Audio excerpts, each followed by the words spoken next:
di leen ziar alors dañuy daal di enchaîner directement ci ponk bu njëkk bi nga xam ne moom la ñu fas yéene waxtaanee niki démb le président de PASTEF par ay président de l'Assemblée nationale di Ousmane Sonko daal dina amal ab déclaration niki démb yëkkati ay kàddu yu bëri di leeral wala sax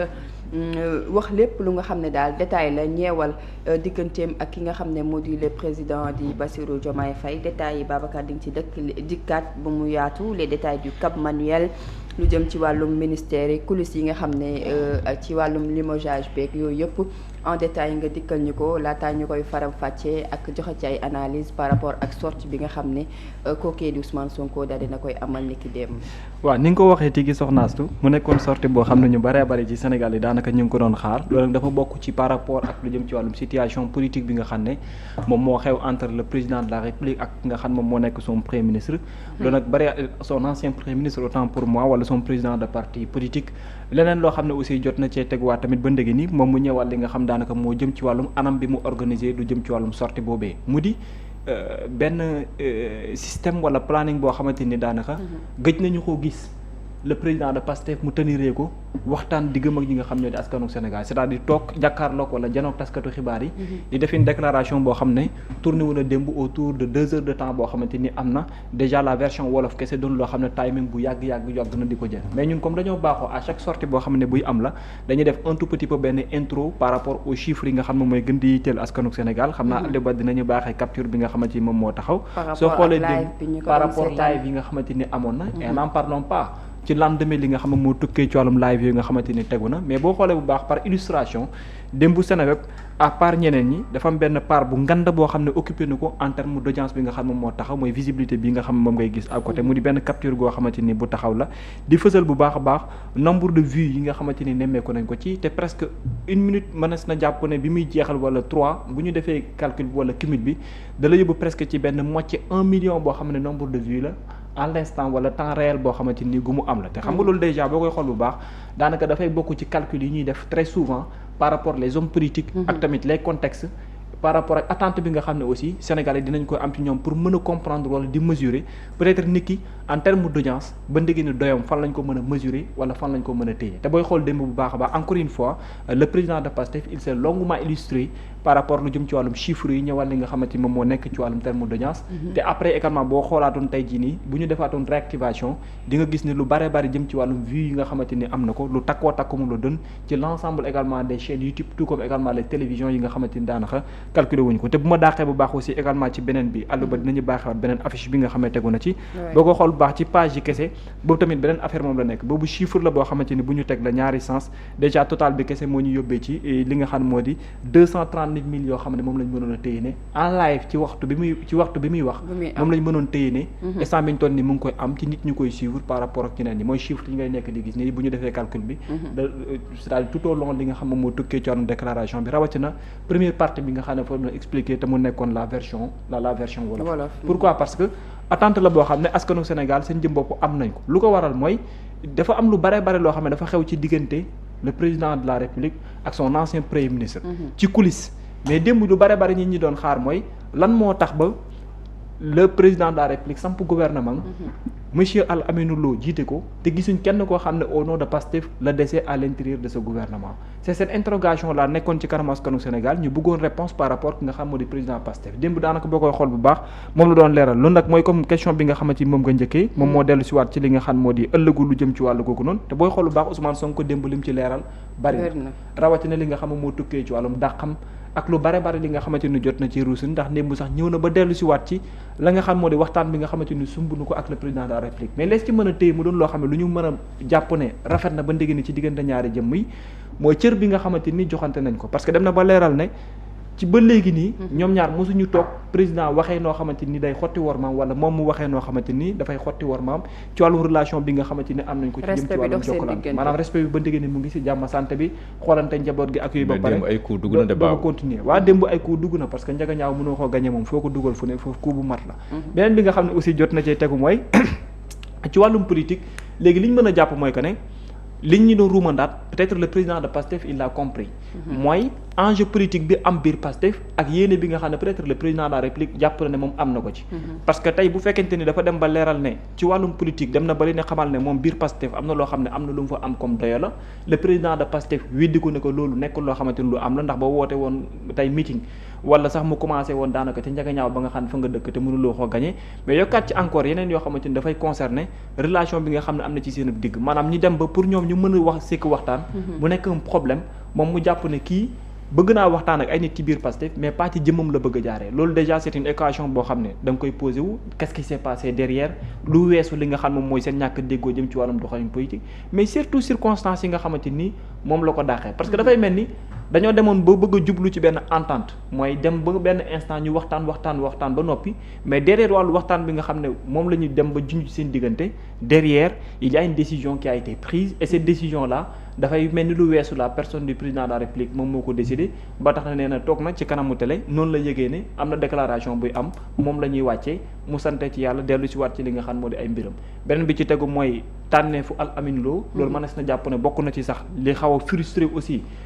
l'ancien premier ministre Ousmane Sonko ak ci ni mu ko expliqué ndax jàpp na ne nguur gu mel ni nguuru président Bassirou Diomaye Diakhar Faye décision bu ci mëntu am même moom bu nekkul ci ñuy doxal la war na mën a am avis boo xam ne bu ñu koy demandé moom lay doon loolu également aussi lu ci bare bari leeral na ko ndax nee na bokk na ci li gën a tax sax ñu jàpp ne formation gouvernement bi après ñàkk déggu bi mënu ci am loolu également nag fu mu toll nii dafay leeral lu bari mooy que ne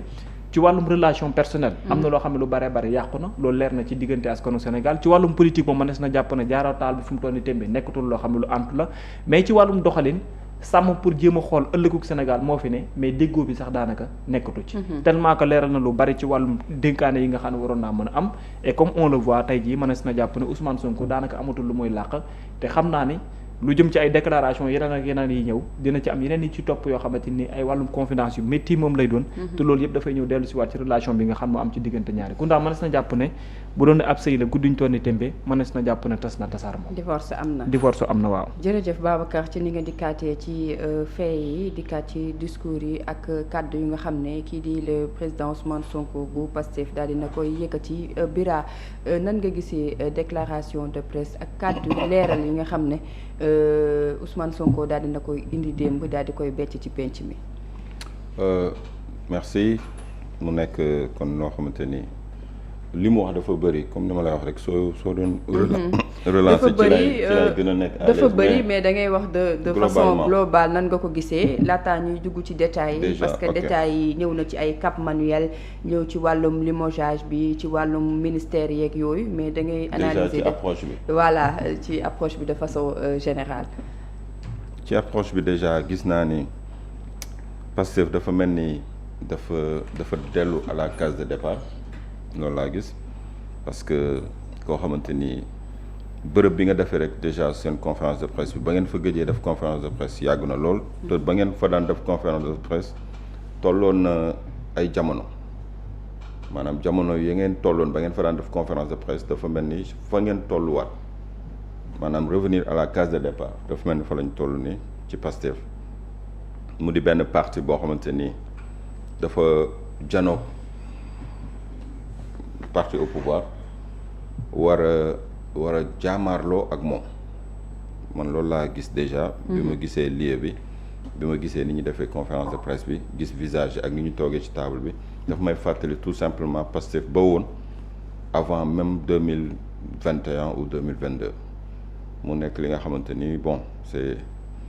c'est juste un constat mais loolu laa gis daal ak ci lieu beeg yëpp daal mu nekk li nga xamante ni aussi boo gisee Sonko toog Ousmane Sonko toog ak ñi ko wër mu di ña ko doon wër démb ak bërki démb donc sauf ki nga xamante ni moom moo nekk tey ci palais bi mu di le seul manquant pratiquement mais ña ko doon wër apparemment ñoom ñoo ko wëraat ci ay visage yoo xamante ni xam nañ leen ñoo nekkoon ci gouvernement bi avant gouvernement bi ñu bëri ci ñoom aussi ñoo doon teewee les conférences de presse et autres engouement bi mu am ci askan wi aussi bokk na ci li nga xamante ni tey bu ko defaatoon tey ci mercredi bi di nga gisaat même curiosité bi même engouement bi la nar a suscité waat mu nekk li nga xamante ni c'est la personne de Ousmane Sonko dès l'instant que yow ba nga nekkee du côté de l'opposition pure et dure da nga doon cristalliser li nga xamante ni moom moo di l'attention boo waree wax ñëpp dañuy xam ni tey da ngay wax booy wax ñëpp dañuy déglu teewlu say kàddu ku ci nekk muy ñi la sopp muy ñi nga xamante ni ñoom ngay jaamaarloo ci politique mu di Afrique mu di biti réew mu di diaspora mu di ñi nga xamante ni sax du ñu doomu réewum Sénégal di ay africain ba ci la presse étrangère ñëpp dañ koy jox benn importance bi mais c'est la personne de Ousmane Sonko. Personnalité moo toll foofu loolu kenn nga bëgg ko nga bañ ko c'est une réalité. léegi nag bu ma xoolee aussi d'une manière générale mi nga xamante ni moom mooy analyse bi ma ci mën a def moi j'ai l'impression que Pastef fi ñu toll nii wala la personne de Ousmane Sonko booy xool muy wax tu sens que c'est une personne bi nga xamante ni vraiment il est je dirais pas je sais pas quel mot utiliser pour mu gën a conforme mais tu sens que c'est quelqu'un qui a été touché. C'est quelqu'un qui a été touché. Si bien sûr am na lu ko metti.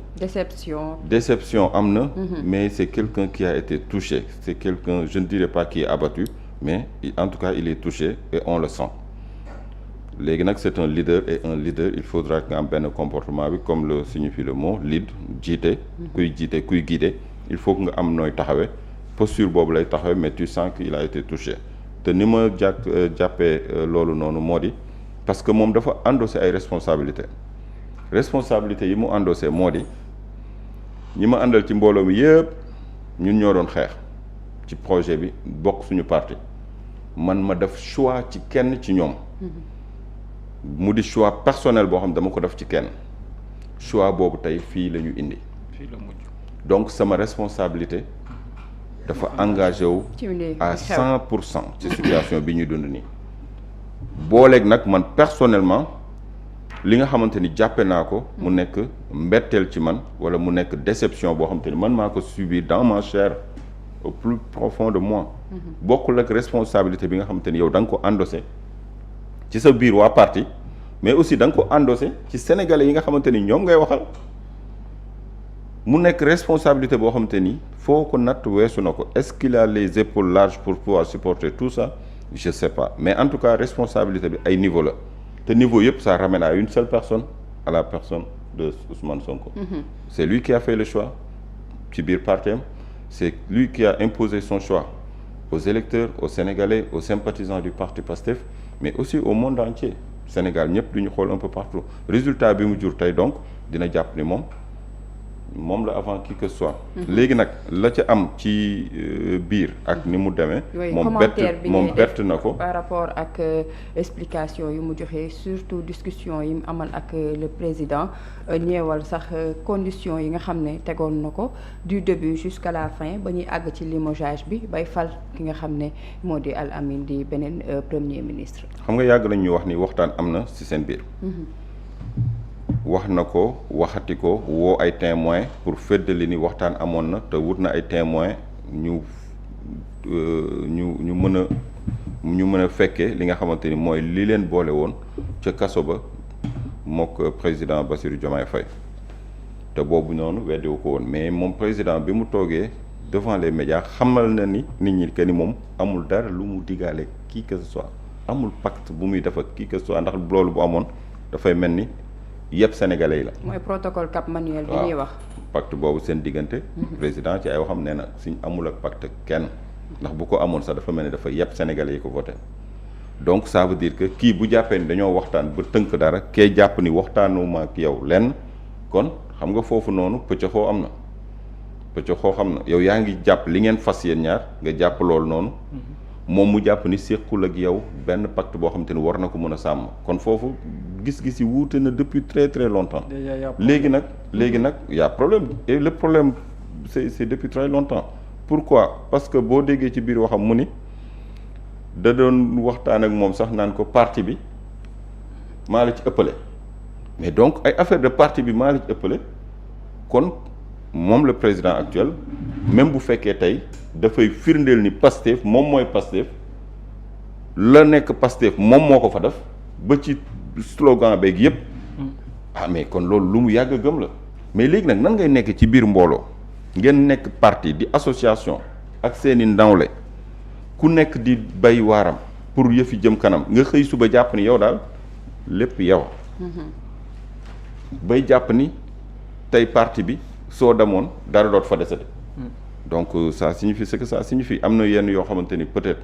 ci mentalité nit la nekk mais nekkoon na ci seen diggante di door a feeñ tey mais nekkoon na loo xamante ni moi je pense que dañ ko doon bàyyil depuis un certain temps mais lu mu ci mën di doon pacte waxtaan am na kenn ki jàpp na ni il a été trahi parce que la mu waxtaanoon nit ki kooku sàmm ci lenn keneen ki jàpp na ni moom séqul ak moom lenn loo xamante ni war na ko mën a sàmm mais lu mu ci mën di doon rek dafay mel ni li olof naan bu ndox tuuru ak mbàq fa des imaginez c'est un éternel recommencement pour ñenn ñi parce que imaginez fi ngeen jaar yëpp ngeen xeex mu mel ni rek mbooloo mu bëri bu doon pour une simple métaphore benn mbooloo mu bëri soxla woon ndox nekk ci maral bu metti leader bi ni ok nañ topp leen ma guider leen dinaa leen wutal ndox